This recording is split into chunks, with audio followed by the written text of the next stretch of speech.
बहुत समय पहले की बात है। एक नगर में एक धनी सेठ रहता था जो बहुत दयालु था।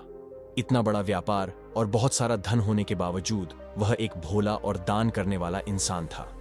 वह हर किसी की मदद करता था।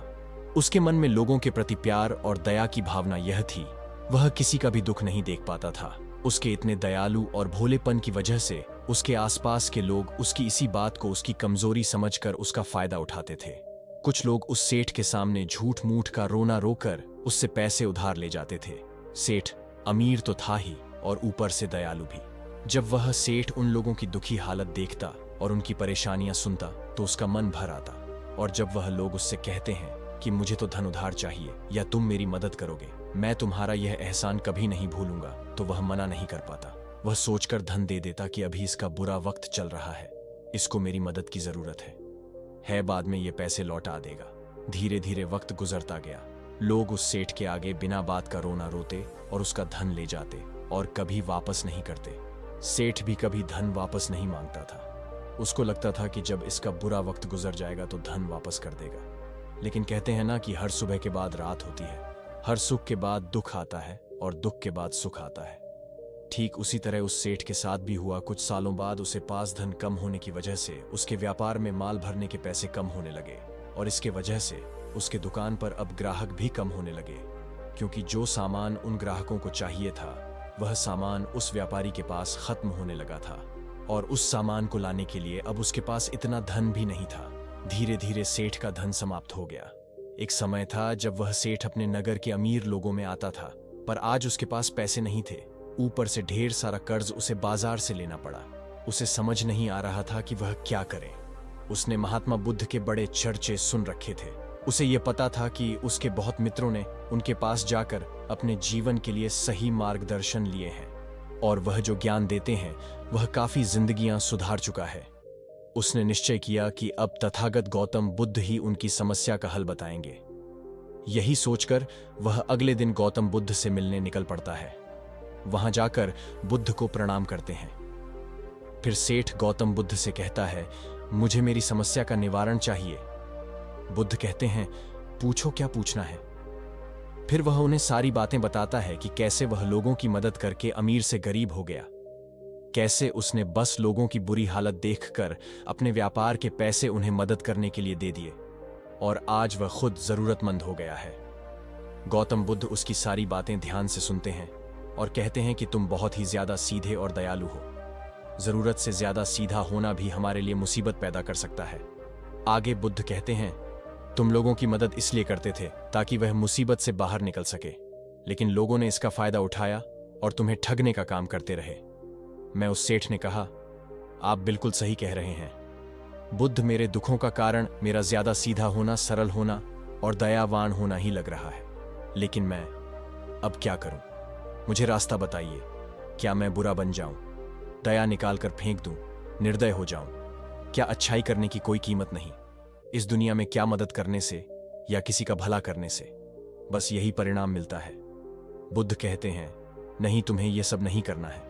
कई बार तुमने देखा होगा कि जो व्यक्ति ज्यादा अच्छा होता है उसे उतना ही ज्यादा दुख मिलता है। इसका सीधा कारण है कि वह अपने अधिकारों को सामने वाले की इच्छाओं से कम दर्जा देता है और फिर उसे जब भी आपसी अनबन होती है तो उसे अधिक तकलीफ होती है। लेकिन उसी के विपरीत हमें हमेशा यह भी नहीं सोचना चाहिए कि हमारा अच्छा और भला करना बेकार है या यह बस हमारी कमजोरी है। हमें इसे हाथ कभी नहीं छोड़ना चाहिए। हमें बस यह सीखना है कि कभी कभी हमें भी अपनी बात रखने का अधिकार है और हमें अपने अधिकारों की रक्षा करनी चाहिए। इसलिए हमें अच्छे इंसान बने रहने के साथ साथ अपने अधिकारों की रक्षा करना भी सीखना होगा।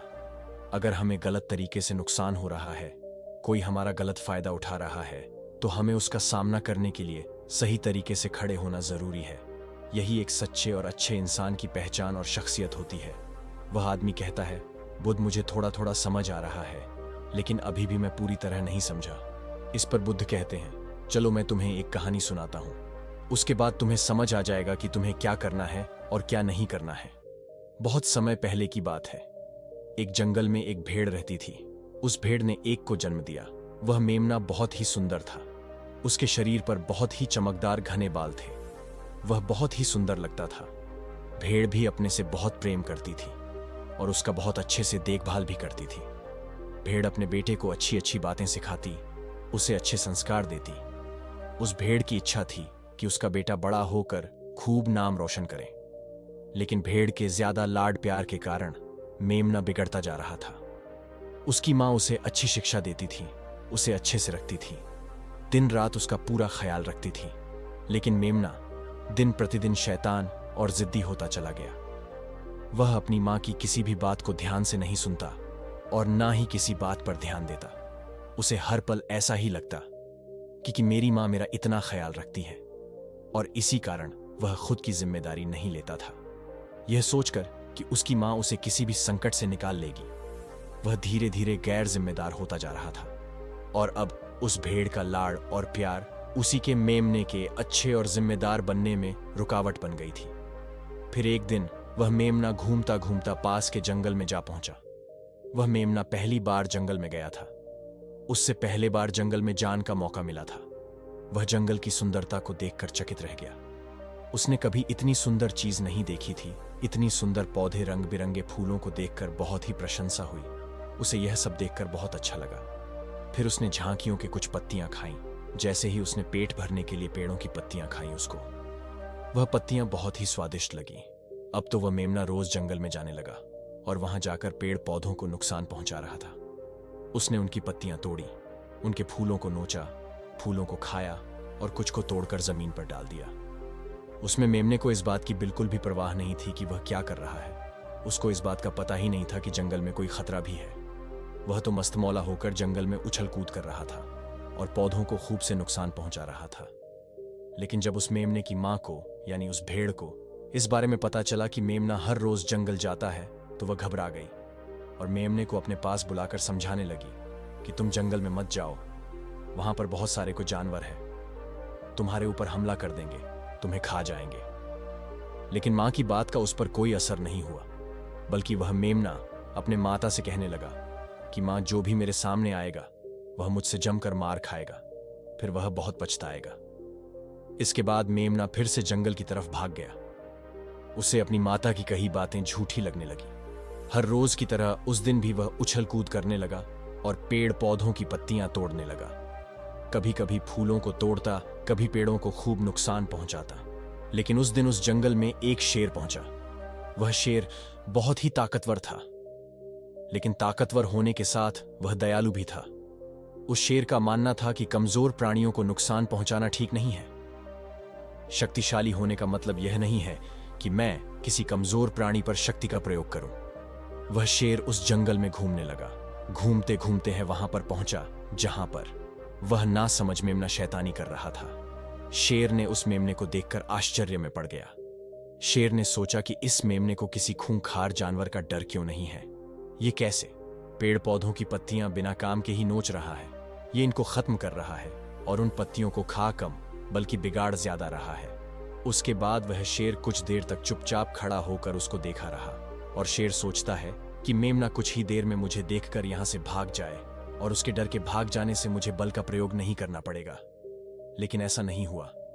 शेर बहुत देर तक खड़ा रहा और वहीं इंतजार करने लगा कि मेमना यहां से कब जाएगा। लेकिन मेमना तो भोजन करने में व्यस्त था। उसे शेर का कोई ख्याल नहीं था। मजे से पेड़ पौधे की पत्तियां नोच रहा था, उन्हें खा रहा था, सब कुछ बेकार कर रहा था। जब शेर ने देखा कि मेमना उसे देखने के बाद भी वहां से नहीं जा रहा, तो खुद वह मेमने के पास जाता है और वहां जाकर बोला, सुनो बच्चे, इस जंगल में फूल पत्तियों को नुकसान पहुंचा रहे हो। उन्हें जितना जरूरी है तुम्हारे भोजन के लिए, बस उतने ही तोड़ो। तुम बहुत फूल पत्तियां यूं ही नष्ट कर रहे हो। अगर तुम इन पेड़ पौधों को, इन फूल पत्तियां को नुकसान पहुंचाओ तो तुम अच्छे बच्चे कैसे बनोगे? अच्छे बच्चे कभी भी इस तरह जंगल में आकर पेड़ पौधों को नुकसान नहीं पहुंचाने लगते हैं। तुम्हारी मां ने तुम्हें अच्छा बच्चा नहीं बनाया। शेर की बातें सुनकर वह घमंड से बोलता है, तुम्हें अच्छे बच्चे बने रहना है, तुम बने रहो। मैं तो जैसा हूं वैसा ही ठीक हूं, मैं वैसे ही रहूंगा जैसे मुझे रहना है। शेर हैरान हो जाता है, लेकिन फिर शेर उसे मेमने को बच्चा समझकर माफ कर देता है, क्योंकि शेर नहीं चाहता था उसे बच्चे पर हमला करना पड़े। तुम खतरनाक तो कहीं से नजर नहीं आते, चले जाओ यहां से, बड़े आए खतरनाक। तुम मेरा दिमाग ज्यादा खराब मत करो, चले जाओ यहां से, अपना रास्ता नाप लो और मुझे इन फूल पत्तियों को खाने दो। ये कहकर वह घमंडी मेमना पत्तियां खाता हुआ आगे चला गया और शेर उसे बस हैरानी से देखता रह गया। तभी वहां पास में ही झांकियों के पीछे एक लोमड़ी छुपी हुई थी। वह लोमड़ी शेर और मेमने की सारी बातें सुन रही थी। उस लोमड़ी को शेर राजा की इस तरह बेइज्जती बर्दाश्त नहीं हुई, तो वहां से झाड़ियों से निकलकर शेर के पास आ पहुंची और शेर के पास आकर बोली, क्षमा कीजिएगा महाराज, आप तो इस जंगल के महाराज हैं, इतने बलशाली हैं, आप चाहे तो इसमें को 2 मिनट में मजा छका सकते हैं और उसे आपका अपमान करने से रोक सकते थे, फिर आपने कुछ भी क्यों नहीं किया? इस पर शेर ने कहा, मैंने उस बच्चे का भला सोचा, मुझे ऐसे ही किसी बच्चे को अपनी ताकत का शिकार नहीं बनाना था। यह सब सुनकर लोमड़ी बोली, महाराज, लेकिन आपके इतने सीधेपन और दयावान होने के कारण ही उस मेमने की हिम्मत बढ़ ही गई है। वह आपके सीधेपन का गलत फायदा उठा रहा है और जंगल में इधर उधर घूम रहा है और पेड़ पौधों को नुकसान पहुंचा रहा है। मुझे पता है कि कमजोर प्राणी पर हमला नहीं करना चाहिए, यह बहुत बुरी बात है और यह भी दया करना एक अच्छा गुण है, लेकिन शासन में कभी कभी भय दिखाना भी जरूरी है। आपकी यह बात सही है कि प्रजा के साथ दयालुता का व्यवहार करना चाहिए, लेकिन इसके साथ साथ यह भी जरूरी है कि उनके मन में राजा के प्रति डर भी हो, ताकि वह इस तरह के अपराध ना करें। कोई मर्यादा न तोड़े। लोमड़ी की बात सुनकर जंगल का राजा शेर लोमड़ी से कहता है, क्या ऐसा हो सकता है कि मेमने को भय दिखाकर हम उसे काबू में कर सके, जिससे कि उसमें सुधार आए और उस मेमने को किसी तरह का नुकसान भी ना पहुंचे, जिससे कि वह जंगल के पेड़ पौधों को कोई नुकसान ना पहुंचाए?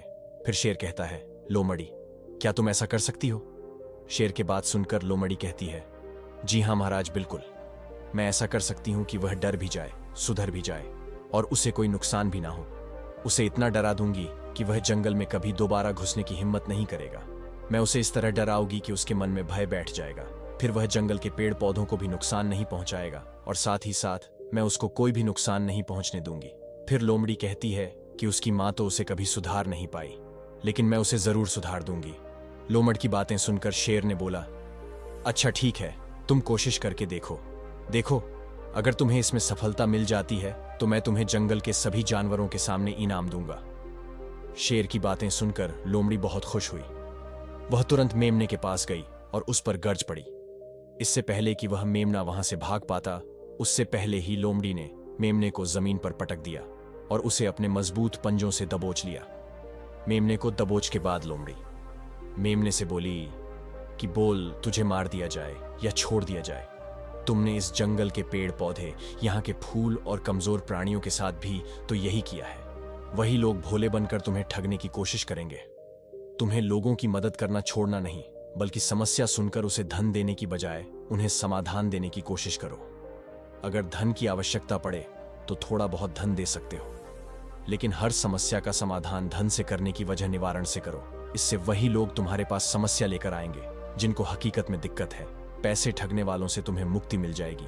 सेठ बुद्ध को प्रणाम करता है और धन्यवाद कहकर वहां से चला जाता है। फिर वह वैसा ही करता है जैसा बुद्ध बताते हैं और कुछ ही सालों में वह पहले जैसा धनवान बन जाता है। तो दोस्तों, कैसी लगी ये कहानी आपको कमेंट सेक्शन में जरूर बताना, और अच्छी लगी हो तो इस चैनल को सब्सक्राइब करके नोटिफिकेशन बेल को जरूर प्रेस कर देना। तो मिलते हैं अगली कहानी में, तब तक के लिए अपना ख्याल रखना। धन्यवाद।